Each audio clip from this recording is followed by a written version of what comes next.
фармирование будущей идеологии зеленых.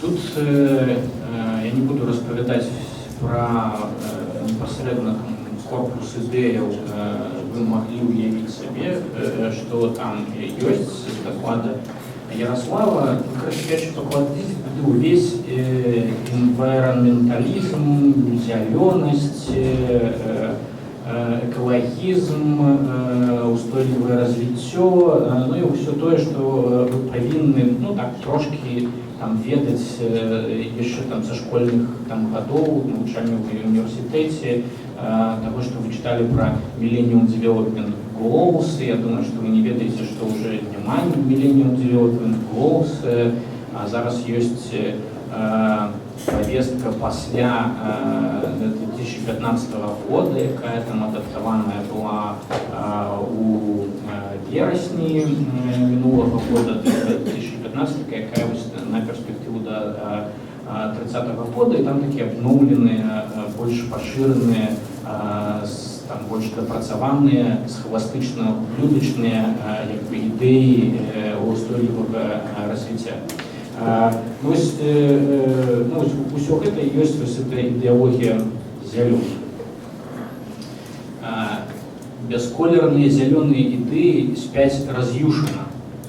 Это прыклад граматычна правільнага, але семантычна бессэнсоўнага выказвання, якое прыводзіў Ноам Хомскі ў 1957 годзе. Я не ведаю, ці вось калі б Хомскі паглядзеў сёння на гэтую фразу, ці падалася б яна яму бессэнсоўнай. Мне падаецца, што для Беларусі яна вельмі сэнсоўная такая, да? Што вось гэтыя ідэі зялёныя, яны нябачныя, бясколерныя такія, яны спяць у нашым грамадстве, але яны хочуць абудзіцца, таму яны вельмі раз'юшаныя. І кажучы пра ідэалогію зялёных, трэба значыць тое, што яшчэ некалькі год таму мы меркавалі, што жывем у постідэалагічным свеце.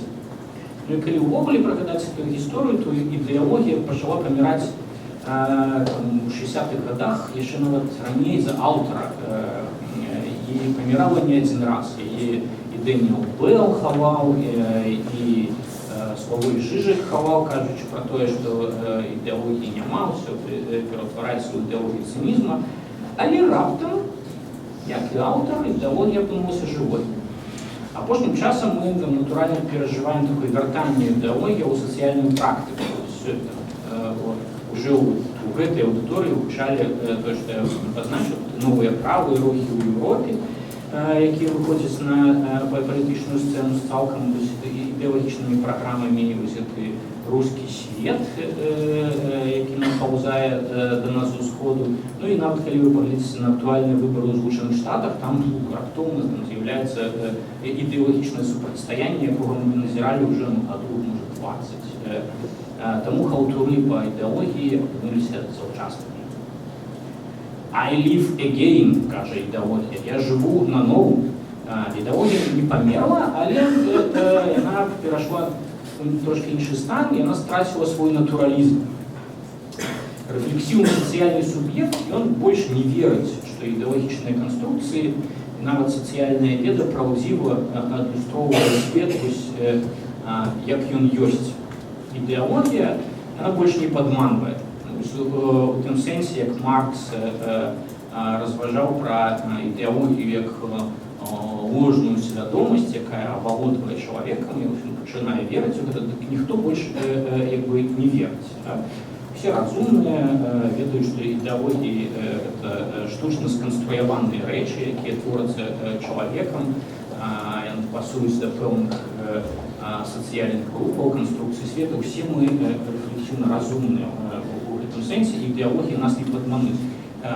Зялёная ідэалогія таксама не падманвае нас, як мы бачым на прыкладзе Павла Баркоўскага, нягледзячы на тое, што Ярослав спрабаваў гэта зрабіць.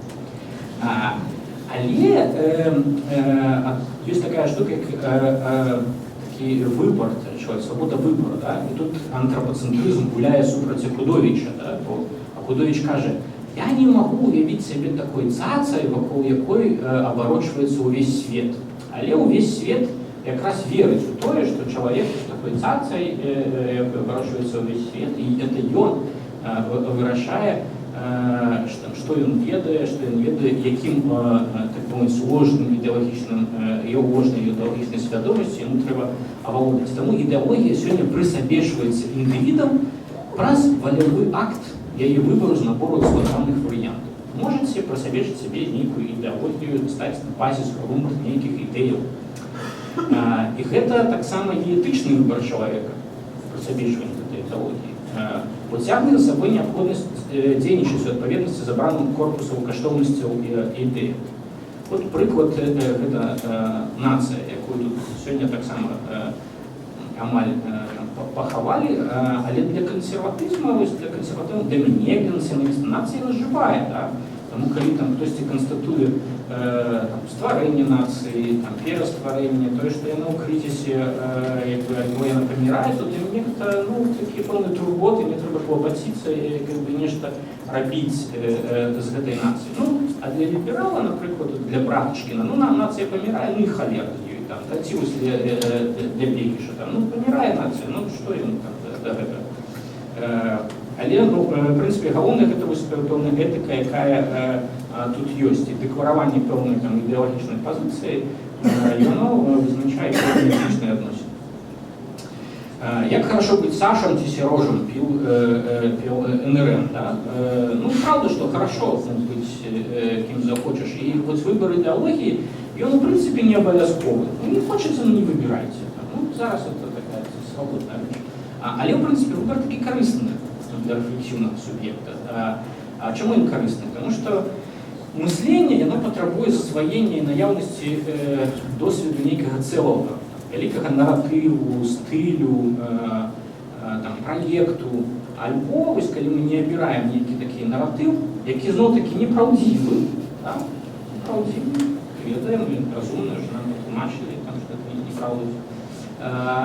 Альбо оно осуджено на фрагментарность. Альбо мы не можем уявить свет цалком. І ось можете пригадати там про різні такі цікаві артикули сьогодні про те, як молодь, яка у лічбову епоху народилася і не прочитала ніводної книжки, вона живе у штучно сконструйованому фрагментарному світі, де немає ніякої цілісності, да, людей. І ось не маючи навика читання, да, вони не можуть сформуватися, як некая цілковита така особа. Да? І тому вони подвержені певній маніпуляції, яку якраз роблять ті, хто оволодав навиком читання у свій час. І фрагментарність, вона, що древного, вона не дає можливості критики. Да? Коли самую фрагментарність не лишить такою апошньою цілісністю, як то робить, наприклад, постмодерніст.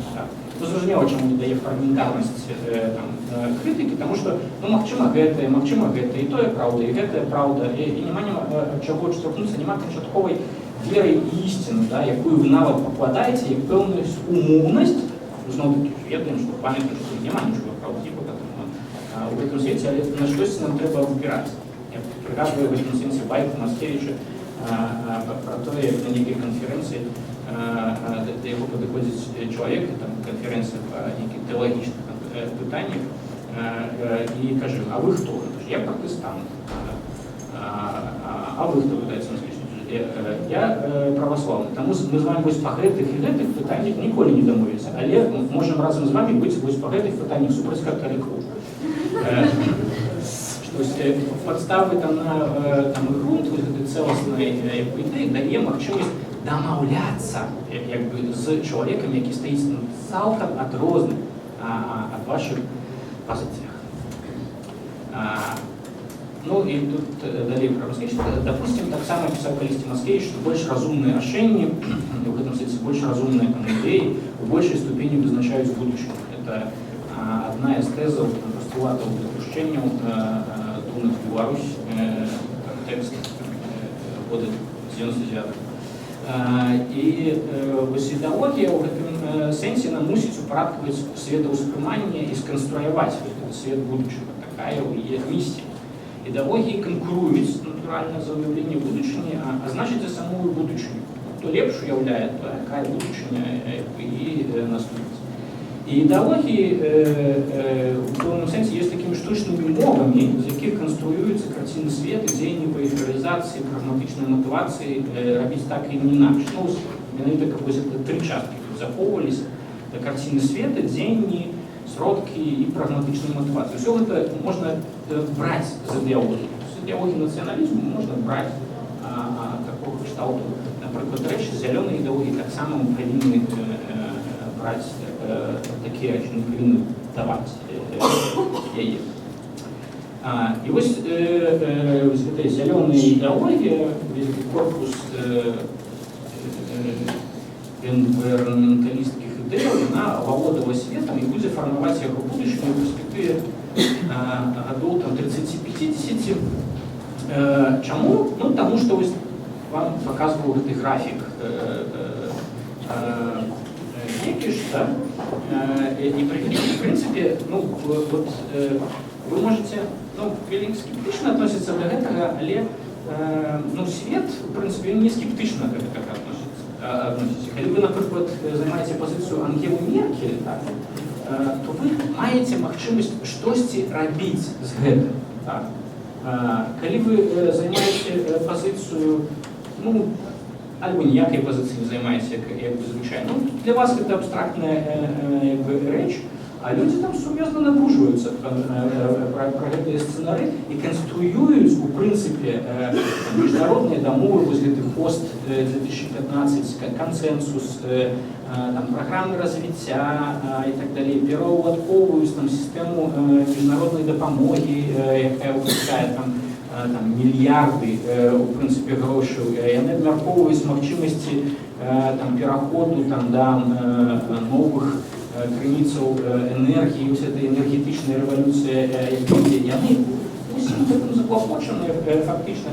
І калі, ну, можна, конечно, пра гэта не думаць, да, але тады мы будзем працырпяваць пэўныя рашэнні таго, ну, як гэта там вырашыцца. Вось Бекіш мне распавядаў не так давно, што у Мінску распрацоўваецца стратэгія адаптацыі гарадской, ну, павінна яна планна стаць, стратэгія гарадской адаптацыі да змены клімату. Можна, конечно, на гэта, ну, просто яны рыхтуюцца, да, ну, то есть цяпер нас збіраюцца рыхтавацца. Мы можам, конечно, ў гэтым удзельнічаць, але хтосьці за нас рыхтуе стратэгію таго, якія мінчане у нас будуць жыць праз гадоў 50. Вось из ідэалогіі зялёных, вось яе наяўнасцю, яна як бы авалодала светом, але яе не бачна. Да? Ты сусліка бачыш? Не, а ён ёсць.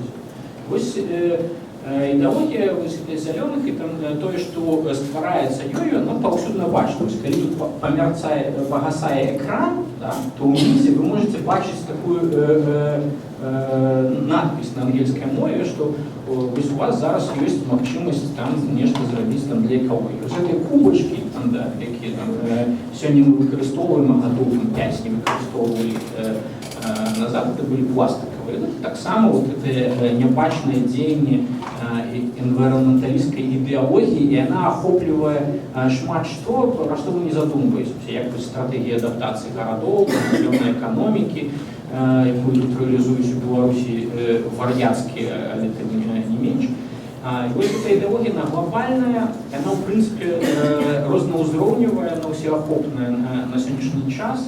Она охоплівае чалавека, супольнасць, нацыі, в прынцыпе, чалавецтва. Яна практычна скіраваная, да, ёсць там пра што ім клапаціцца. Яна ахоплівае большасць сённяшніх розных сфераў, адкуль паходзяць сучасныя выклікі, у прынцыпе.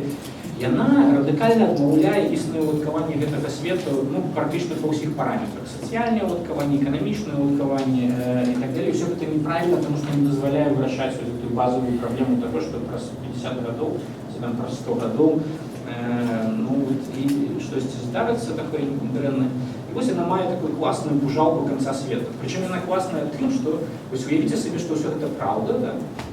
і што чалавецтва яна стварыла навуку, якая развілася да сённяшняга часу, і вось адзінае боскае наканаванне гэтай навукі паказаць нам той графік, які показал им Бекиш. Да. Можно, конечно, это проигнорировать, але калі раптам правда.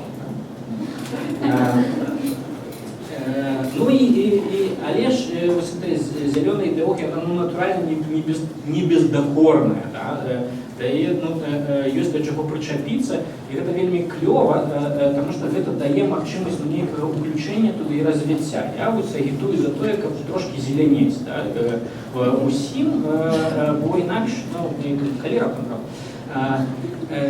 Зялёныя — это насамрэч тэхналагічныя канструктывісты, якія не могуць уявіць свой уласны канструктывізм. Даклад Бекіша гэта выдатна ілюструе. Это такі натуралістычны даклад чалавека, які прылецеў з Марсу і распавядае зямлянам, што ў іх тут адбудзецца на падставах вельмі развітай марсіянскай навукі. Але насамрэч яны канструктывісты, яны канструктуюць тое, што мы перажываем там пэўныя змены на сусветным там узроўні ад маленькіх кубачкаў там да стратэгіі ўстойлівага развіцця там на наступныя 15 гадоў, гэта іхні канструктывізм, які вот яны навязваюць этому свету. Зелёныя уявілі развіццё тэхналагічнай, сацыяльнай, эканамічнай кампаненты, але забыліся на чалавека. Что это значит? Что вот вернемся до гэтага графіку, да? Вот какая самая великая проблема в этом графике? Самая великая проблема в этом графику вот тут. Это перелом. Каб нам выжыць, трэба радыкальна змяніць тренд, які ёсць, развіцця. А радыкальная змена тренду у гэтым сэнсе яна робіцца чалавечымі высілкамі. І на сённяшні час усё развіваецца так, таму што ёсць пэўнае уладкаванне свету, розуму чалавека, антропалагічнае ягонае уяўленне пра сябе там, і так далей, развіццё мыслення, якое проста не пакідае нам, у прынцыпе, шансаў. Да? І вось, калі не думаць пра уладкаванне чалавечых адносінаў, адказваць на усялякія такія хітрыя пытанні, навошта нам жыць разам, ну, тем больше, что перспективы есть не жить. Какие консенсусные, десенсусные модели, магчымыя пабудаванні грамадства и так далее есть.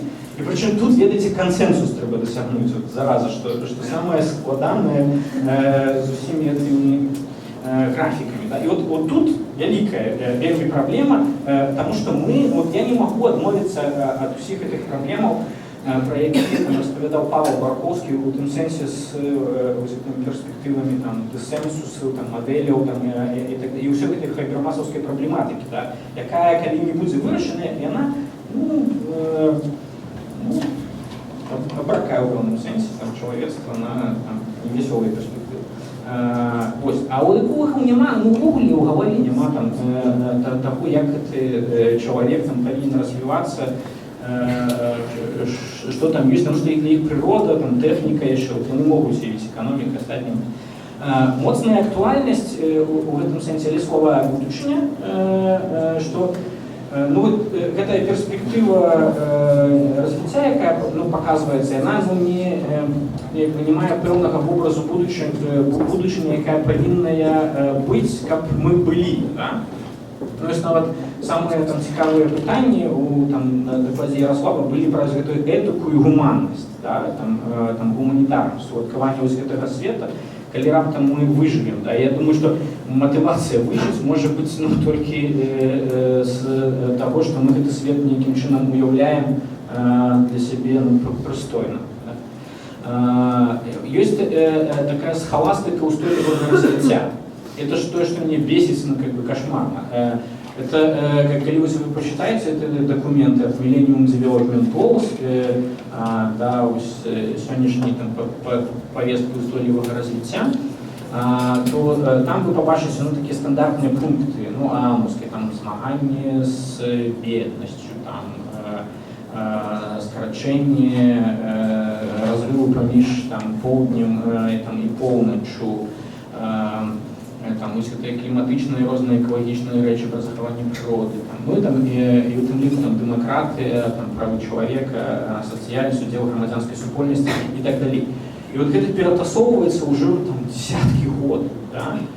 І гэта не пераходзіць у фазу выканання, бо выкананне сутыкаецца з вельмі праблематычнымі інтэлектуальнымі праблемамі. Я толькі пра адно. Калі мы прызнаем, ва ўсіх падкрэсліваецца, што мы не можам вырашыць пытанняў экалогіі, развіцця чалавецтва, калі мы не разглядаем усе пытанні комплексна. Тое самае пра дэкларацыю правоў чалавека. Дэкларацыя правоў чалавека гэта усеагульнасць і роўнасць гэтых праў. Яны павінны выконвацца адначасова, вось у чым штука. А гэта значыць выконвацца на глобальным узроўні, вось у чым штука. А значыць у кожнай краіне, вось у чым штука. А значыць кожная краіна не можа карыстацца суверэнітэтам як такім, адмаўляючы реализацию правоў громадянской супольнасці, чалавека, дэмакратыі, і так далей, ва ўсім капец. Да чаго гэта вядзе? Прынамсі, праблематызацыі канцэпцыі суверэнітэту у практычнай яе рэалізацыі. Там з такіх пытанняў шмат, але калі вы выйдзеце на ўзровень абмеркавання гэтага, там будзе вот эта дурная схаластыка, нам трэба рабіць нешта з разрывам поўдня і поўначчу, пазыкі і так далей. Але да сутнасных пытанняў, чаму самі гэтыя краіны не будуць ні халеры следаваць гэтым мемарандумам падпісаным дамовам, не абмяркоўваецца. Пра дзейнасць праграмы Беларусь я ўжо ввогуле не кажу.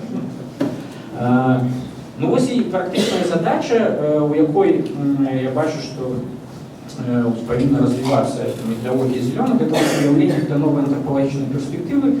И тут, конечно, не только на летучем университете дискотеку, я так думаю, не атакован, я не ведаю, что там есть, але, принаймні, у летучем университете есть некалькі тэмаў, якія развіваюцца ў гэтым кірунку. Першае, гэта чалавек гульні, і вось гэта гульнёвая антропалагічная перспектыва, ўвогуле, гэта анталогія, якую цягне Таня Вадаварская, і методологічная частка, і вось тое, што абмяркоўваецца Ольгай Орышевай і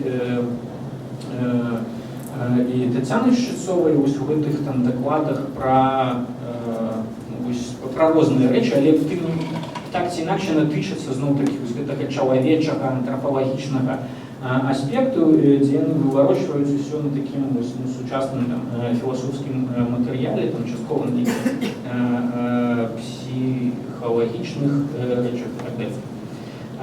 Вось, таму welcome to the green world. Дякую, Андрей. Здаецца, трэці аплодисменты за сённяшні дзень.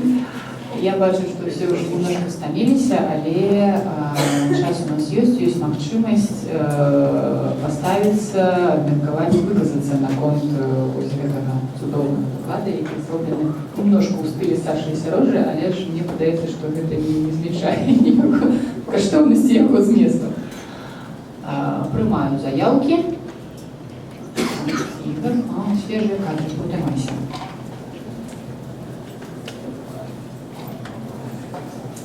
Андрей, я так разумею, что это была не столько репрезентация зеленой идеологии, сколько деконструкция, да? И основная претензия твоя до этой идеологии, как она представлена в Беларуси, это недооценка локального контекста.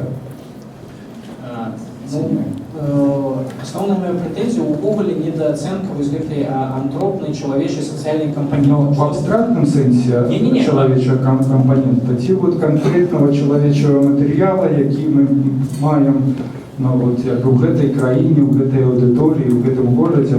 насамрэч і тое і іншае. Ну, мне цікавіць, канешне, ну, Беларусь і локалізацыя гэтага там у нас сёння тут і зараз.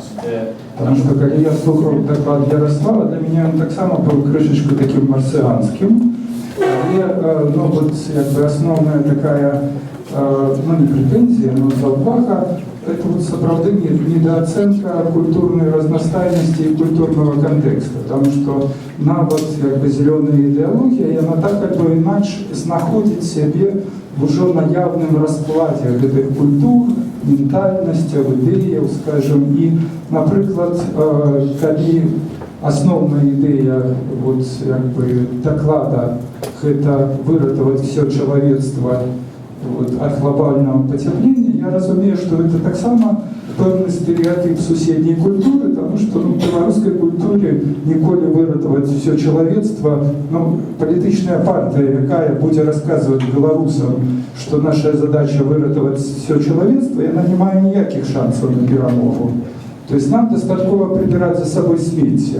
И вот когда зеленые, как бы, вот, ну, скажем, поставили в основу, ну, такую радикальную приборку сміття в Украине, я думаю, что они имели значно больше шансов, чем вот. А вот на усход, когда была экспансия на усход в Москву, там без выратования всего человечества, ну, никак не обойдешься.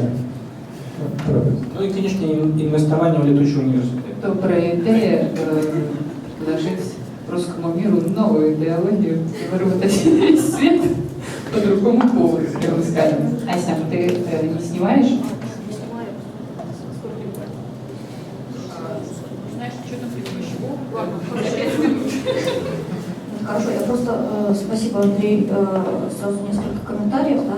То есть первое, это претензии, значительная часть претензий, которые, ну, может быть, даже не от тебя, но из зала, когда звучали, они, в том числе там, к Ярославу, да, инвайроменталисты не являются носителями зеленой идеологии, в том числе и Ярослав. И, ну, так, это первый момент, да, и путать просто, ну, когда происходит смешение только по одному компоненту, да, то есть как бы просто охрана окружающей среды, туда приписывается все, включая концепцию устойчивого развития, которую те же зеленые очень активно критикуют, да, как гринвошинг, ну, вот.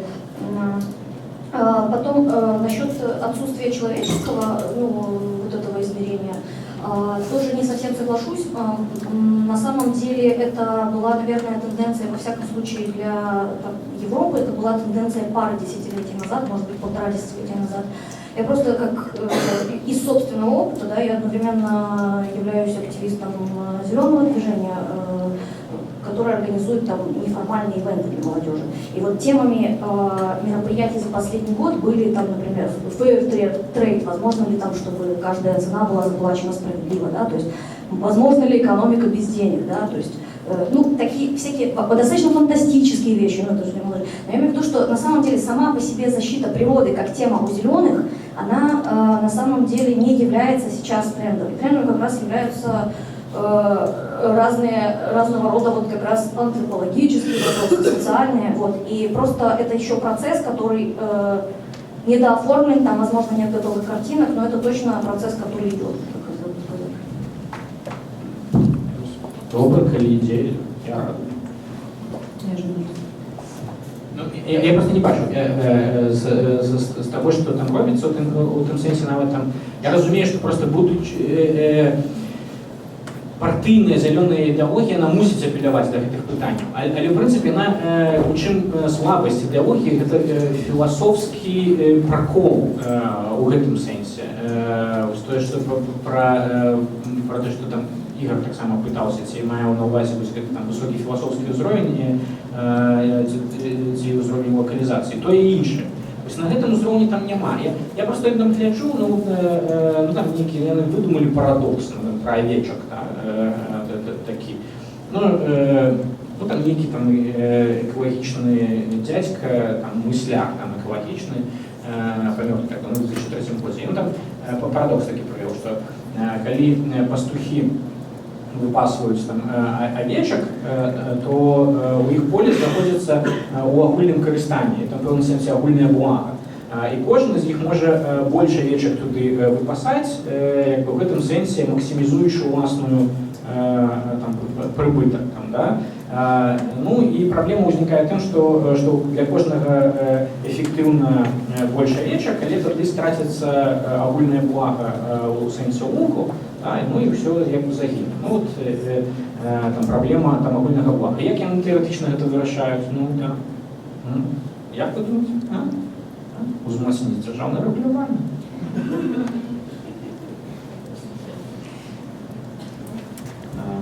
Ты, там у тебя был слайд про то, что, ну, типа мы, современный человек не верит по-настоящему в идеологии, да, но может выбрать себе какую-то идеологию как некую опору, да, там, вот, значит, ну, ты тут развернул некое представление о зеленой, обобщенной зеленой идеологии, ну, и в то же время вот ты сам говоришь национализм, да, вот.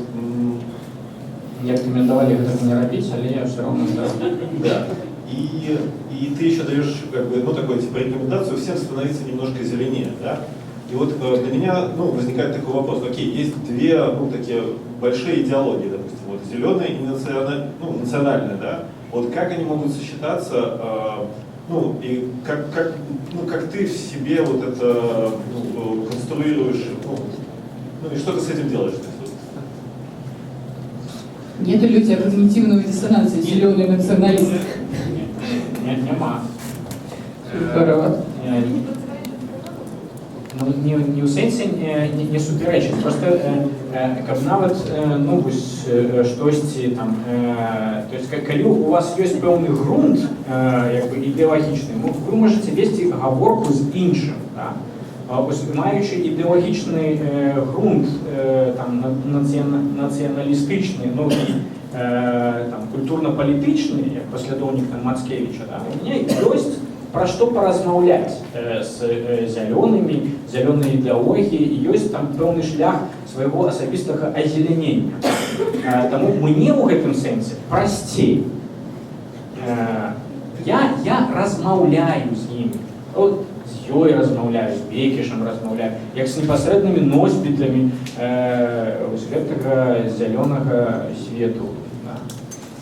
То есть ты, оставаясь на своем грунте, да, то есть, ну, как бы не сходя с него, ты просто втягиваешь, ну, зеленые какие-то, ну, как рекомендации.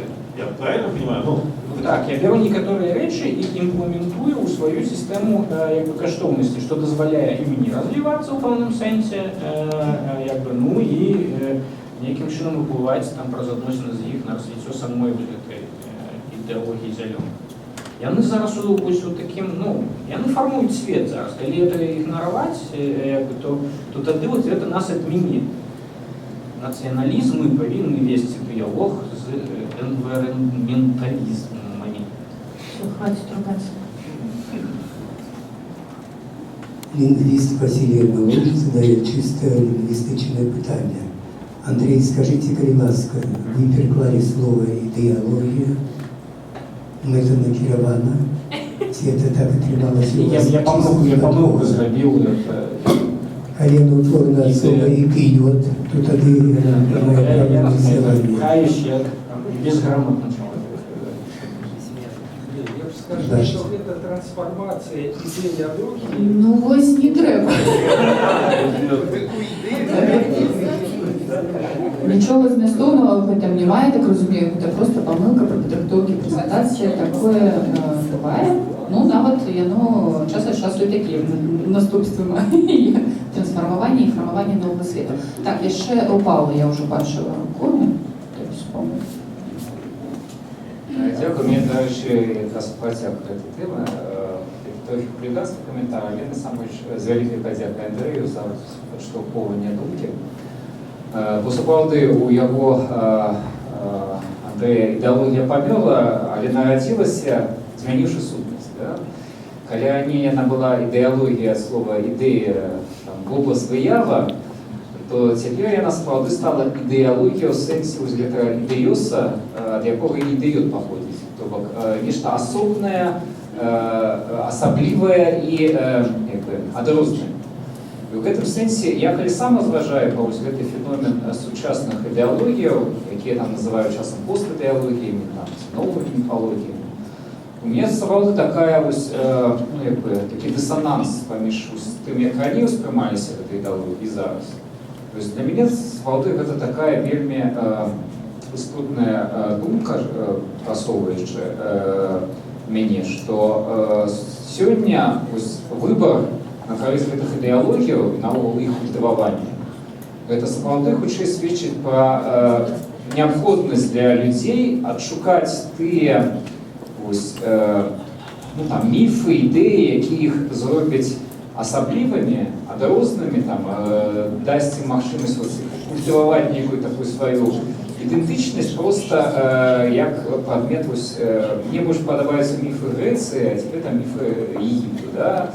Мне больш падабаюцца байкі рускага свету, а табе там нейкія іншыя. І таму сапраўды людзі рацыянальна выбіраюць гэтыя ірацыянальныя нейкія магчымасці. І мяне гэта трохі прасоўвае. Гэта рэпліка не пра зялёных. Пра зялёных я адзінае магу сказаць, што ў Беларусі зялёныя яны трохі больш, чым зялёныя, бо калі паглядзіш, што адбываецца ў офісе партыі зялёных, там і нашы збіраюцца і левыя, і правыя, і наогул такі зараз сінк-тэнк, дзе самыя якраз насычаныя дыскусіі па сацыяльнай, антропалагічнай праблематыцы ў рэспубліцы вядуцца. Дякую, Павел. Я так разумею, што ты нічога не кажаш у адказ працяг?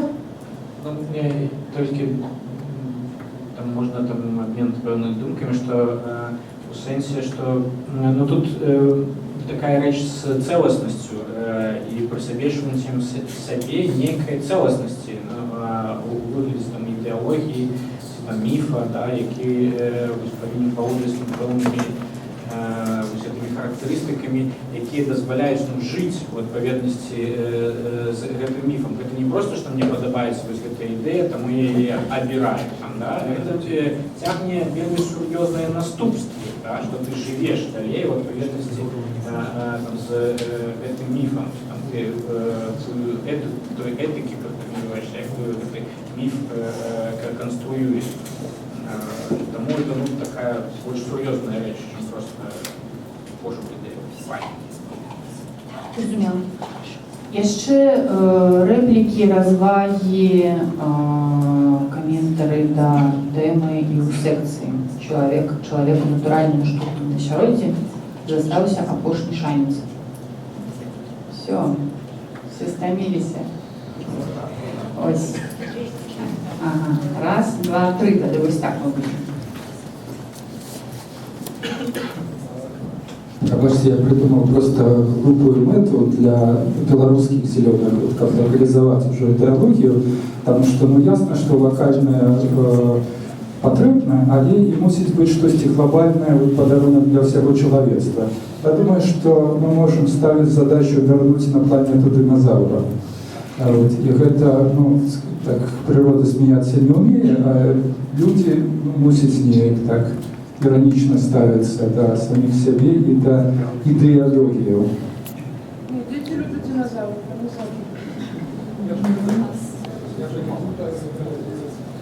Дети — это, конечно, наше будущее. Одно маленькое замечание и одна ремарка. Замечание в том, что вот мы много говорим про этот график, про изменение климата, просто потому что тема актуальна и собирается много людей, ее активно обсуждают. Да? А есть там еще порядка 4 тем, как подкисление океана, деградация почвы, на которых нету красивых графиков, но это тоже там топовые проблемы, но просто не меньше внимания привязано, но они тоже как бы очень, сила их воздействия такая же, как климатическая. Там, да?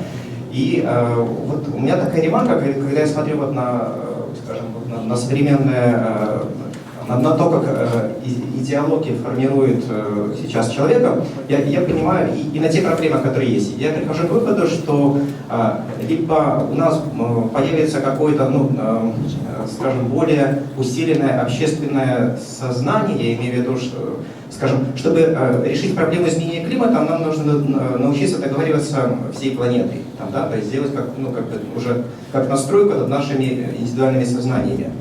И другие экологические проблемы, они тоже требуют вот этого, да, то есть чтобы помимо индивидуального сознания еще и усиливались, ну, создавалась вот более серьезная вот ментальная система мышления, принятия решения, ну, что-то вот такое. Это еще один момент, який мені вельми не подобається у наших белорусских зеленых.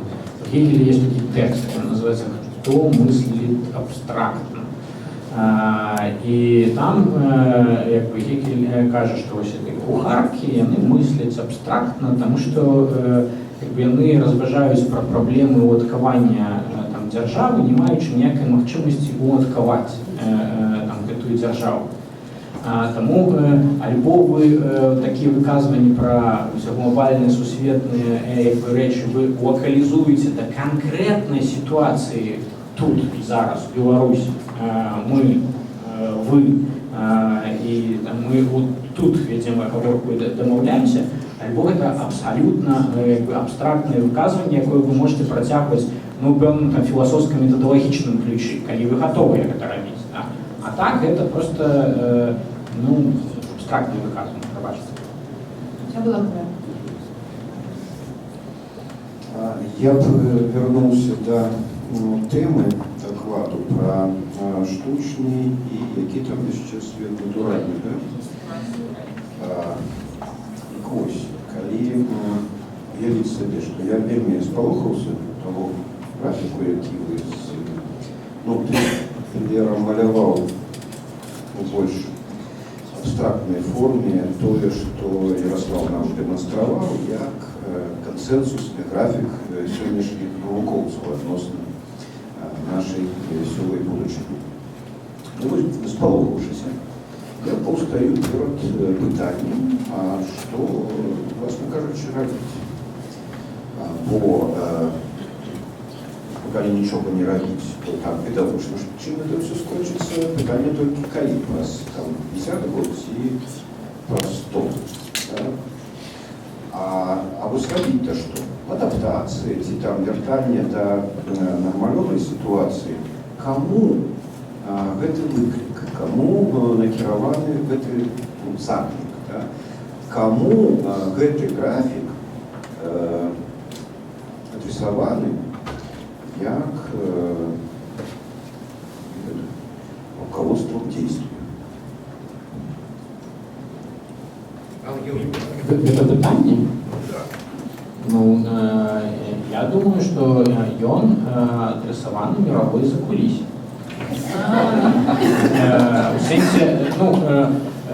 У сенсі, якби, нейкім рэальным суб'ектам сёння, якія ўплываюць на развіццё свету, прамысловасці і так далей. І калі, напрыклад, вы тут якби адносіце сябе да гэтай сусветнай эліты, прынамсі прэтэндуючы на сусветнае мысленне, то гэта таксама графік і для вас. Ну, все не так просто, да? Бо коли мы кажем про папуасов тых ці амазонских людей, які живуть у каменном веку, то яны не здольныя прыняць такі выклік. Да? На тым тэхналагічным узроўні, гуманітарным узроўні развіцця, на якім яны знаходзяцца, яны не здольныя нават зразумець гэтага выкліку. Пакуль ёсць тапіры, тут накроют, там полюють, яны будуць жыць. Калі яны скончыцца, яны вымраць.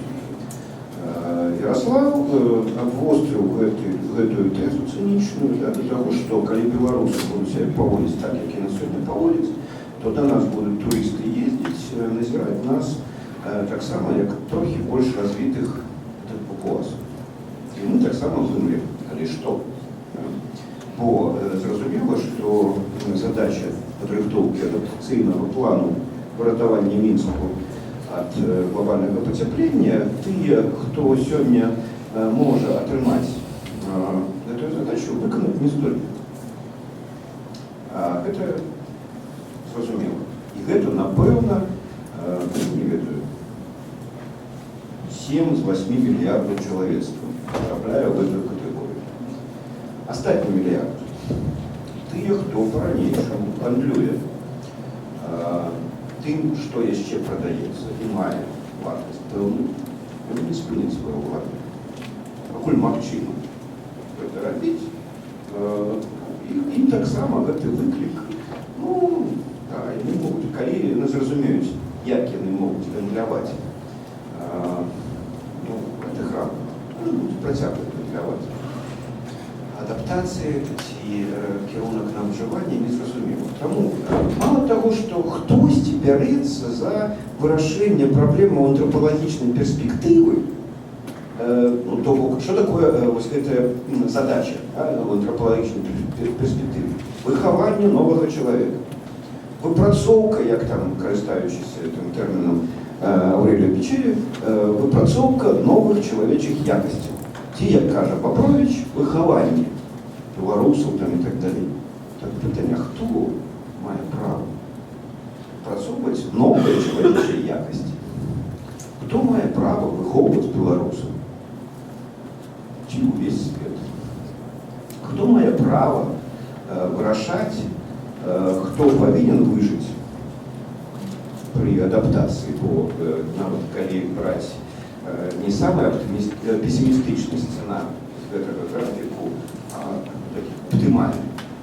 При оптимальном графику частка сегодняшнего человечества, ті нащадки этой частки не имеют шансов на выживание.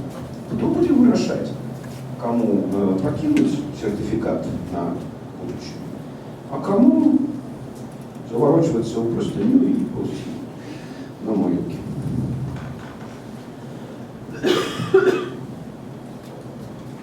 Гэта было ўсё пытанне, все ж таки. Ну, конечно. Інтэлективно гэта зразумела, што ніхто гэтага права не мае, і Я ж на что раз'юшився тут? Я так написал, раз'юшений.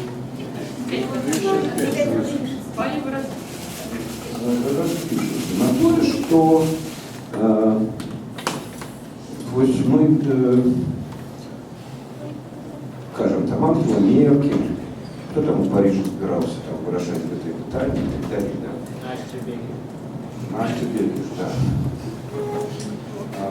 Про эту антропологічную перспективу говорить, про рефлексивные розные позиции с этого пункту гледжання не говорить, а про тое, что з'является подставой, как займать эту рефлексивную позицию, нет.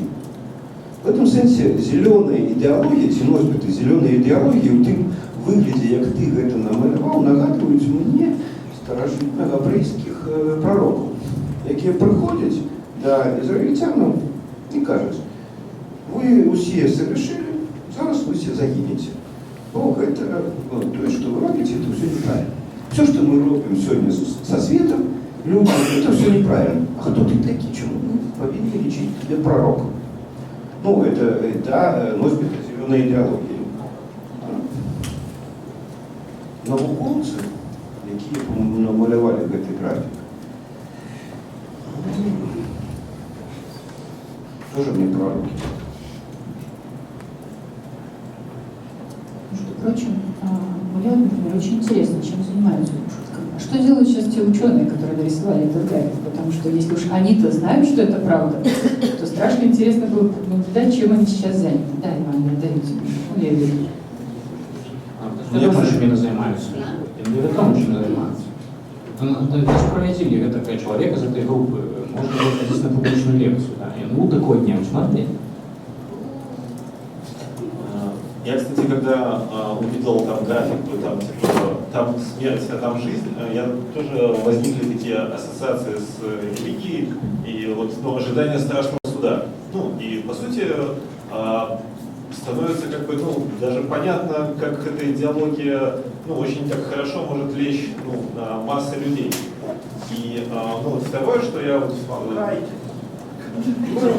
Они как бы своего требуют. То есть, и по сути, вот когда вы начали вопрошать, а кто есть ну, адресат вот этого послания, а это как раз самые широкие массы. И то есть это на самых простых людей.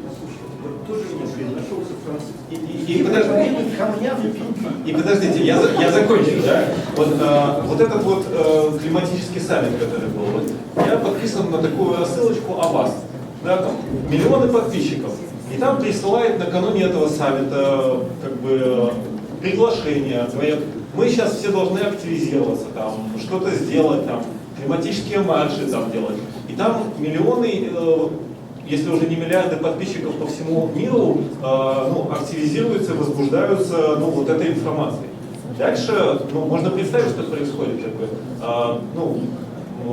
растут, что называется, влияние зеленых партий локальных, и растет вероятность принятия правильных решений на правительственном уровне. То есть я, по крайней мере, вижу, что это работает как-то так. Дальше изменение индивидуальных поведений, там, не знаю, сортируем мусор, там, еще что-то делаем. Там. То есть, в принципе, это все направлено на обычных людей, а не на правительство. Как я это вижу. Такая красивая схема. Вы будете что-то возражать, Владимир Ильич? Так, не будете. Понятно. Я не понимаю, как массы, даже сортируя мусор, способны справиться с этой проблемой. Ярослав, это ответ сейчас будет. Хорошо. Тогда, просто у меня тут есть люди в очереди, поэтому если ответ, то там сейчас. Почти ответ. Это ответ на прозвучавшее Я первое, что вижу в дискуссии, да, это смешение. Одно дело фактура, другое дело оценка этой реакции на эту фактуру как на идеологию. И то, и другое имеет место быть. Я понимаю, что задача сегодняшняя именно вторую штуку обсудить, про идеологию. Фактура звучит действительно как будто там с Марса. Надо еще обратить внимание на то, что там я этот климат, этот график привел только в качестве примера. И там Паша уже говорил, что океаны окисляются, животные там на всем мире умирают, всякое такое. Климатические беженцы там уже перевалили число за десятки миллионов, уже сегодня. Теперь про диалогию. Я же пытался задать этот вопрос и вынес его на летучий университет, как будет меняться отношение человека к человеку и к себе в этих условиях. Не только, как подчеркиваю, в условиях кризиса, страшилок и так далее, но еще и в условиях экспоненциального роста технологий, в том числе технологий, влияющих на категории жизни и смерти, скажем, продлевающих жизнь, позволяющих заменять органы, позволяющих каким-то образом обеспечивать, не знаю, переход сознания из физических форм в какие-нибудь цифровые и всякое такое. В этих всех условиях будет сформироваться, да, я знаю, звучит как с Марса опять, но в этих всех условиях будет формироваться другая этика и другая гуманитарность. Пока то, что ты говоришь, это повторение Ривкинской утопии. Нет, Ривкинская утопия состоит в том, что все это спасет мир. В этом и утопичность. А то, что эти технологии уже как бы там раскачиваются в то, что у них уже вкладываются деньги, причем такие, больше, чем бюджет Беларуси, это уже не утопия, это уже реальность, там уже несколько десятков лет уже реальность. И я как и задаю этот вопрос, кто будет решать. И мой пока что текущий ответ, что решать будем не мы. Кто, я не знаю. Но если взять еще график того, как сокращаются в процентном отношении кафедры гуманитарных дисциплин в мире, при условии развития технологий сокращения гуманитарной дисциплины, соответственно, каких-то там, скажем, потенциала для оценки и рефлексии, то решать будет, скорее всего, тот, кто технологии эти в горящем доме быстрее продаст. Это допущение, я не знаю. А график адресован неважно кому ситуации. График адресован тому, кто на этом графике сможет заработать больше денег. Способ продажи. Юрьевич Павел, у меня такая вот информация. В мире ученые подсчитали, что плодородной земли от океанов пригодны для жизни человека и выращивания культуры для его пропитания 150 миллионов квадратных километров. Если учесть, что 7 миллиардов на сегодняшний день на Земле населения, то при условии, что более 100 квадратных метров жилища для человека, ну, в среднем посчитали где-то 200 квадратных метров, то приходится, в общем-то, менее 1% обеспечить жильем, если его расселить просто на одном уровне по земному шару. Это то, которое, в общем-то, пропагандируется, я пока не знаю ничего. Я другое немножко, так сказать, направление, более позитивно хотел бы внести, немножко разбавить вот этот негатив, который все время нагнетается. 1%, заметьте, да, человеку необходимы большие площади на земном шаре для пропитания, для существования других экосистем, фауны, флоры и его интеграции. При этом 50% человечества на Земле живет в городах, так называемых мегаполисах. И больше, вот, мне кажется, необходимо делать акцент на формирование таких мегаполисов, потому что это все-таки большое количество людей. И как организовать эту структуру? Используя как раз таки технологии зеленые и экологические материалы и экономические энергосистемы, вот именно для таких вот образований. При этом самое интересное, что акцент делается для новой эпохи городской в таких направлениях. Например, американцы подсчитали для 1965 года, они тратили, в среднем американец статистически тратил 11 часов на то, чтобы добраться до работы и обеспечить вообще свое существование как мегаполис. А на сегодня они тратят 65 часов за год.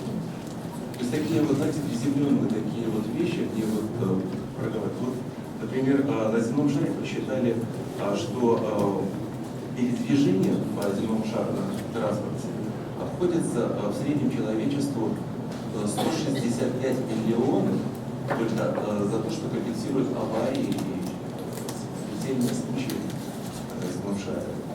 И это, в общем-то, сумма, которая заставляет как бы адаптироваться и формировать пространство, которое, на котором мы живем. Позитив в том, что, ну, мне кажется, что так вот 40% уже поверхности, да, что уже невозможно эксплуатации. Павел, а кто это добавляет уже к тому, что нарисовал? Я бы сказал, что направление мысли должно направлено быть, как создать условия для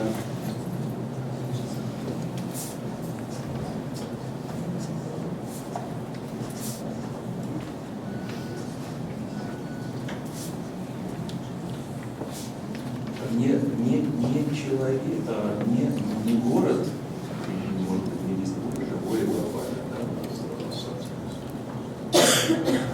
в масштабах страны,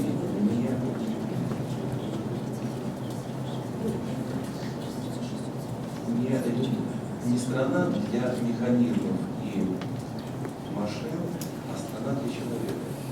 И вот в этом контексте, если рассматривать все остальное, то есть оно как бы приобретает другой смысл. Чипы, ну, как бы все Спасибо, Павел. Я думаю, что смену контекста и выкладки, еще дополнительные выкладки с большим количеством цифр уже вряд ли кто-нибудь в этой аудитории сейчас способен воспринимать. Поэтому я сейчас спрашиваю, есть ли у кого-то еще тезисно что-то добавить к теме, которую мы обсуждаем, про человека в естественной и искусственной среде, про зеленую физиологию, только существенно. Ася. Хорошо, тогда, чтобы самое существенное. Вернемся к тому, что мы говорили, что идеология подразумевает наличие ценностей. И просто тогда еще раз вернуться к... Я хочу перечислить сейчас основные зеленые ценности, которые входят, на которых базируется зеленая идеология. И базовый документ «Глобальная хартия зеленых», да, а не стратегия устойчивого развития и всякая неолиберальная хрень, которая потом почему-то приписывают зеленой идеологии. Вот. Значит, кроме вот экологической мудрости, которая подразумевает, как сделать, чтобы все это не вернулось, и о чем мы все это время говорим, там вообще присутствуют еще такие вещи, которые совершенно не про природу, а в основном всегда про человека. Да? Это социальная справедливость, которая подразумевает, что нужно стремиться и к справедливому распределению доступа имеющихся ресурсов, и к справедливости на уровне принятия решений. Вопрос достижимый, недостижимый, мы откладываем потом, надо, не надо тоже, но она там есть. И я, например, как человек, выбравший эту идеологию, я уже тогда, вот исходя из того, что Андрей говорил, там должна к этому стремиться. Может быть, из-за того, что получится, может нет, да? Но она там точно есть, и это то, чем зеленые занимаются, и то, с чем зеленые работают. Да? Вот. Дальше есть уважение к разнообразию, которое подразумевает не только биоразнообразие, но и социальное разнообразие, и очень сильно коррелирует с тем, о чем вот, было в докладе про, Павел говорил, когда про консенсус, диссенсус, да? Вот. И еще очень важный момент, который это не насилие, да? Вот, в очень широком смысле. И все эти, если их вот вместе соединить, вот этот фокус, через который, ну, все эти ценности, по идее, если человек говорит, что он разделяет зеленую идеологию, он их разделяет и должен действовать, исходя из них. И вот если появляются люди, которые начинают это делать, то появляется очень интересный вопрос, какой тип человека тогда появляется. Вот. И на самом деле это как раз не про спасение природы, а про создание другого типа человека, который, более того, его не может создать кто-то извне. Там вы говорили про то, что имеет право или не имеет. Он вот если будет последовательно этим заниматься, он как-то должен сам создаться. Спасибо, Ася. Так, Олег еще рвется. Вообще про соотношение проблематики биоразнообразия и проблематики консенсуса я бы отдельно как-нибудь послушала, но уж точно не сегодня. Олег, 2 минуты максимум. И только подтверждайте, что это высказывание, реплика, вопрос. Реплика на высказывание. Глобальная хартия зеленых, и там же присутствует социальная справедливость. Вот я бизнес и занимаюсь экологией. И главным врагом моей деятельности являются зеленые. Потому что социальная справедливость затмевает ему очи. Я занимаюсь экологией в Слуцком районе. Это пустыня с точки зрения наличия людей. Занимаюсь экологией в военном городке, которые эти с пули в голове превратили в ужас. В Хиросиме были? Не были. И лучше съездите ко мне в Павловск. Так вот, только я начал заниматься экологией, экологи против, а люди с Слуцка приезжают и спрашивают: после того, как вы сделаете свои работы, вы сделаете здесь коттеджный поселок, мы хотим уехать с этого Слуцкого, поселиться в этой глуши. Это очень спорная идеология, суперечная. Поэтому от глобальной хартии нам нужно перейти, что мы будем делать здесь, в Беларуси, с тем, что нам досталось в наследство, то, что мы оставим своим наследием. Плюньте вы на эти идеологии на хартии. У нас тут очень много практичных дел. И, к сожалению, не в хартии дело, как вы говорите, а в людях. А этим-то как раз вы и не занимаетесь.